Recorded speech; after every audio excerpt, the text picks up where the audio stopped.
Good morning students, आपका online class में हार्दिक स्वागत है। आज हम बीएससी फर्स्ट ईयर विषय पर्यावरण अध्ययन यूनिट सेकंड पर्यावरण अध्ययन की विषय वस्तु शिक्षण वीडियो के अंतर्गत हम आसपास के वातावरण के बारे में चर्चा कर रहे थे। कल हमने पर्यावरण अध्ययन के अंतर्गत आसपास के वातावरण के अंतर्गत हमने 6 बिंदुओं का अध्ययन किया, जिसमें पर्यावरण का ज्ञान, पर्यावरण कर्तव्य एवं अधिकार, पर्यावरण मूल्यों का ज्ञान, प्रकृति से संपर्क, नंबर 5 वैज्ञानिक दृष्टिकोण का विकास एवं नंबर 6 सामाजिक विकास एवं पर्यावरण। इन बिंदुओं का हमने पूर्व में अध्ययन कर चुके। अब हम आज नंबर 7 सांस्कृतिक विकास एवं पर्यावरण से अपने अध्ययन की शुरुआत करते हैं। आसपास के वातावरण के अंतर्गत पर्यावरण के उन बिंदुओं को शामिल किया जाता है जो सांस्कृतिक पर्यावरण से संबंधित है। भारत में विभिन्न प्रकार की सांस्कृतिक परंपराओं का हस्तांतरण एवं उनके ज्ञान में इस विषय का महत्वपूर्ण स्थान है। जैसे वन महोत्सव की परंपरा वर्तमान संस्कृति में स्थान ले चुकी है। इसी प्रकार पर्यावरण दिवस मनाया जाता है। अतः स्पष्ट हो जाता है कि संस्कृति के विकास में जिन पर्यावरणीय तत्वों की आवश्यकता होती है, उनके प्रयोग से सांस्कृतिक विकास एवं हस्तांतरण शीघ्र रूप में होता है। नंबर 1 आर्थिक विकास एवं पर्यावरण। नंबर 1 आर्थिक विकास एवं पर्यावरण। आर्थिक विकास एवं पर्यावरण।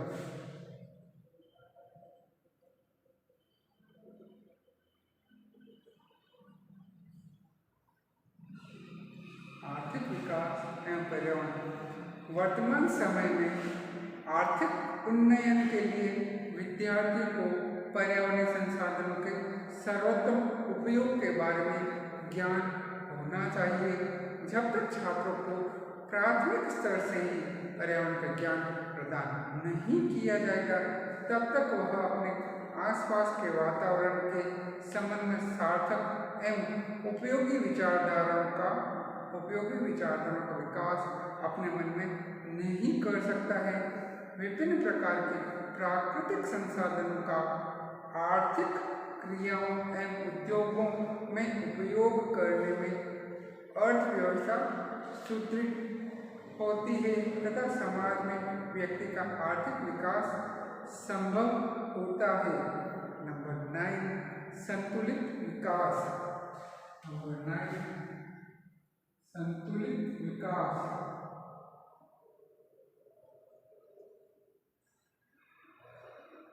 संतुलित विकास अपने आसपास के वातावरण के अध्ययन का उद्देश्य संतुलित विकास की अवधारणाओं को जन्म देना है। वर्तमान समय में औद्योगिकीकरण के विकास एवं निहित स्वार्थों के कारण देश में असंतुलन की स्थिति उत्पन्न हो गई है। प्रत्येक व्यक्ति प्राकृतिक संसाधनों का उपयोग करने के लिए तत्पर है, परंतु उसके संरक्षण एवं संवर्धन के बारे में विचार नहीं करता है। इससे समाज में तथा पर्यावरण में असंतुलन की स्थिति पैदा हो गई है। अपने आसपास के वातावरण के ज्ञान के माध्यम से प्राथमिक स्तर से छात्रों को प्राकृतिक एवं पर्यावरण संतुलन का ज्ञान प्रदान करना चाहिए। उनके संतुलित विकास का मार्ग भी प्रशस्त किया जाना चाहिए। नंबर 10 प्राकृतिक संसाधनों के संरक्षण की योग्यता का विकास। प्राकृतिक संसाधनों के संरक्षण। नंबर 10 प्राकृतिक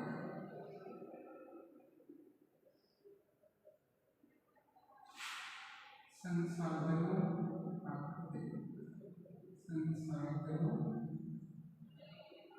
की योग्यता। प्राकृतिक संसाधनों की योग्यता। प्राकृतिक संसाधनों के संरक्षण।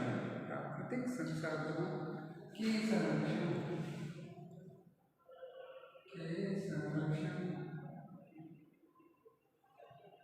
की योग्यता।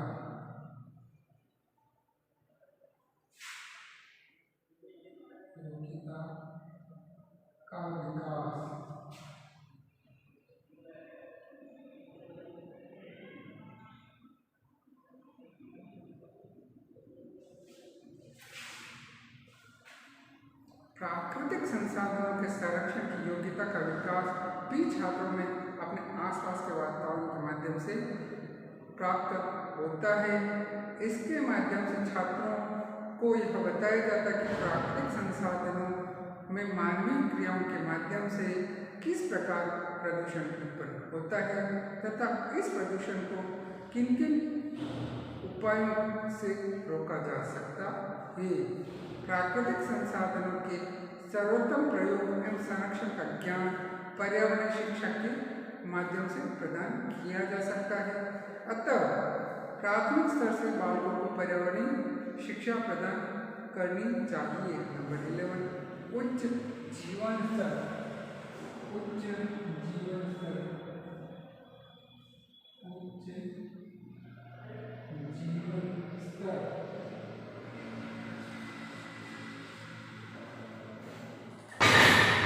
उच्च जीवन स्तर अपने आसपास के वातावरण के माध्यम से छात्रों में पर्यावरणीय संसाधनों का सर्वोत्तम प्रयोग करने की योग्यता विकसित होती है, जिसके परिणाम स्वरूप छात्रों के जीवन स्तर में भी सुधार आता है, क्योंकि पर्यावरणीय संरक्षण की भावना से समाज में आर्थिक उन्नयन की स्थिति उत्पन्न होती है। आर्थिक उन्नयन समाज में उच्च जीवन स्तर का आधार माना जाता है। अपने आसपास के वातावरण के ज्ञान से छात्रों को उच्च शारीरिक एवं मानसिक स्वास्थ्य का भी विकास संभव होता है। नंबर 12, सर्वांगीण विकास। सर्वांगीण विकास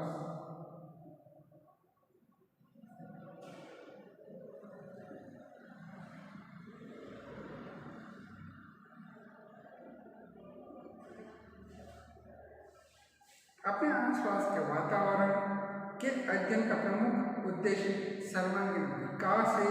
इसमें मानव से संबंधित प्राकृतिक, जैविक एवं मनोसामाजिक पर्यावरण को शामिल किया जाता है, जिसके परिणाम स्वरूप छात्र की समस्त क्रियाओं का पर्यावरण शिक्षा के माध्यम से संतुलित एवं विकास किया जा सकता है।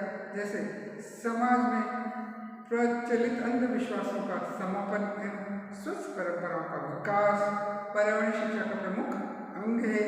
इस प्रकार आसपास के वातावरण का ज्ञान छात्रों के सर्वांगीण विकास का प्रमुख साधन माना जाता है। नंबर 13, मानसिक एवं शारीरिक स्वास्थ्य। 13वां, मानसिक एवं शारीरिक स्वास्थ्य। मानसिक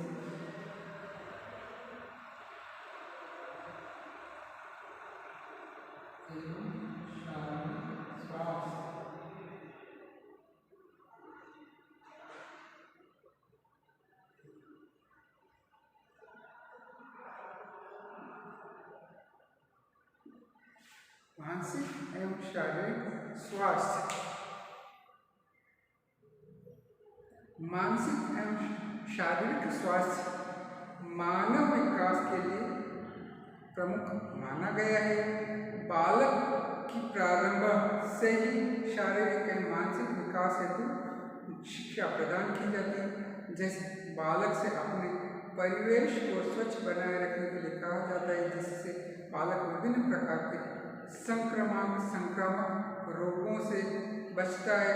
इसके साथ साथ व्यक्तिगत स्वच्छता भी छात्रों को शारीरिक रूप से स्वच्छ रखती है।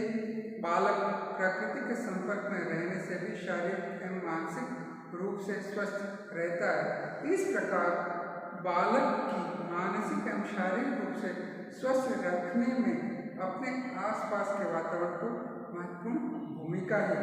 उपरोक्त विवेचन से स्पष्ट होता है कि वर्तमान समय में अपने आसपास के वातावरण का व्यापक ज्ञान प्राथमिक स्तर से ही छात्रों को प्रदान करना पूर्णतः प्रासंगिक है।